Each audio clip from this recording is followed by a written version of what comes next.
Selamat berjumpa kembali di dalam layanan audio Sahabat Seperjalanan. Hari ini adalah hari Jumat 19 Maret 2021. Tema renungan dan saat teduh kita dengan judul Lulus Bukan Lolos. Lulus bukan lolos. Firman Tuhan terambil dalam Yohanes 13 ayat yang ke-37 sampai dengan ke-38. Demikian bunyi firman Tuhan. Kata Petrus kepadanya, Tuhan, mengapa aku tidak dapat mengikuti Engkau sekarang? Aku akan memberikan nyawaku bagimu. Jawab Yesus, nyawamu akan kau berikan padaku? Tanda tanya. Sesungguhnya aku berkata kepadamu, sebelum ayam berkokok engkau telah menyangkal aku 3 kali. Mari kita berdoa. Bapa yang di dalam sorga, biarlah kami ya Tuhan untuk belajar bahwa mengikut Tuhan, hidup bersama dengan Tuhan, tidak cukup hanya penampakan luar. Namun kami harus menjadi orang-orang yang lulus secara luar dan dalam, secara kesan luar dan juga secara hati yang ada di dalam diri kami sendiri.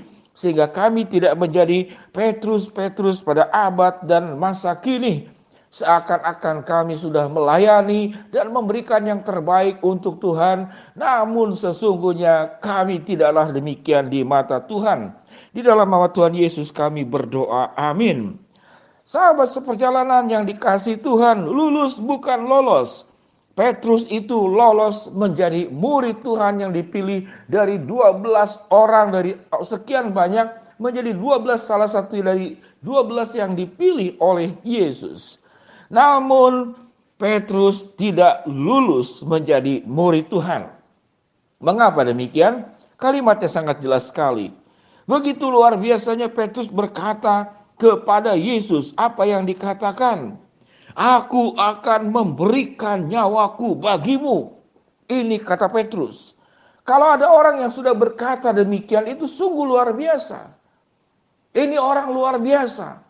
Kalau sampai nyawa pun bisa diberikan kepada seseorang yang dicintainya, dalam hal ini Petrus kepada Yesus, ini luar biasa. Namun apa yang dikatakan oleh Yesus, apa yang dikatakan Yesus kepada Petrus? Yesus berkata, jawab Yesus, nyawamu akan kau berikan padaku. Dan yang luar biasa kalimat yang berikut, sesungguhnya aku berkata kepadamu, sebelum ayam berkokok engkau telah menyangkal aku 3 kali. Mari sahabat seperjalanan kita simak baik-baik ayat ini. Seakan-akan ayat ini adalah bagian yang hanya itu untuk Petrus. Namun sesungguhnya ayat ini adalah gambaran juga untuk diri kita sebagai orang-orang percaya. Sudah berapa lama kita menjadi orang percaya? Sudah berapa lama kita mengikut Tuhan? Untuk berkata itu sangat mudah, sama dengan Petrus. Aku akan memberikan nyawaku bagimu. Namun justru Petruslah pada saat Yesus akan mati di atas kayu salib, dia yang meninggalkan Yesus. Dia yang menyangkal Yesus 3 kali sebelum ayam berkokok. Tatkala dekat-dekat orang dan orang bertanya, inikah jangan-jangan ini murid Yesus? Lalu apa yang dikatakan oleh Petrus? Petrus menyangkal sebagai muridnya. Petrus tidak mengakui Yesus sebagai Tuhannya. Aku tidak mengenal dia. Itu yang dikatakan oleh Petrus. Sahabat seperjalanan yang dikasihi Tuhan. Kalau kita baik-baik mendalami bagian firman Tuhan ini, sesungguhnya menjadi anak Tuhan dan murid Tuhan dan hidup bersama dengan Tuhan itu bukan perkara yang mudah. Tatkala aman-aman, lancar-lancar saja, kita akan dengan mudah mengatakan benar Yesus adalah Tuhan kami. Aku mau berkorban untuk Tuhan, bahkan nyawa pun aku akan berikan kepada Yesus. Bukankah itu seperti yang Petrus katakan dalam hidup kita? Menjadi orang-orang percaya, mungkin kita menjadi orang percaya yang lolos. Artinya apa lolos itu? Lolos itu engkau diterima oleh Tuhan, itu lolos. Engkau diterima oleh Tuhan sebagai anaknya. Engkau diterima oleh Tuhan sebagai muridnya. Engkau dikasihi Tuhan, engkau lolos. Penerimaan daripada Tuhan terhadap engkau membuat engkau lolos menjadi anaknya. Kalau lolos itu urusannya Tuhan, menerima engkau. Tapi kalau lulus itu urusan dirimu, bagaimana engkau hidup bersama dengan Tuhan. Engkau punya kesetiaan dari awal sampai akhir tanpa cacat.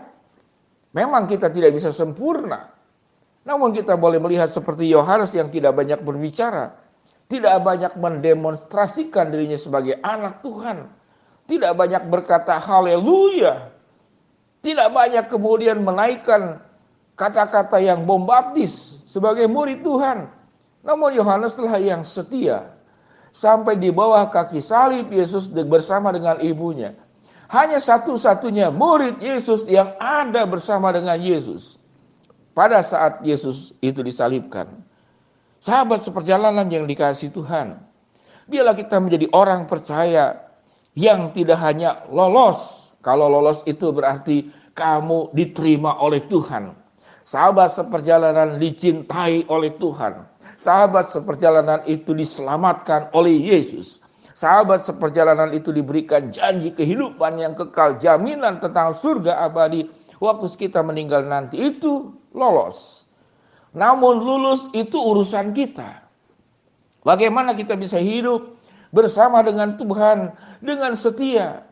Apalagi di dalam saat-saat situasi yang sulit ini, kita belum diperhadapkan kepada nyawa yang mengancam kita, kepada bahaya yang bisa membunuh kita.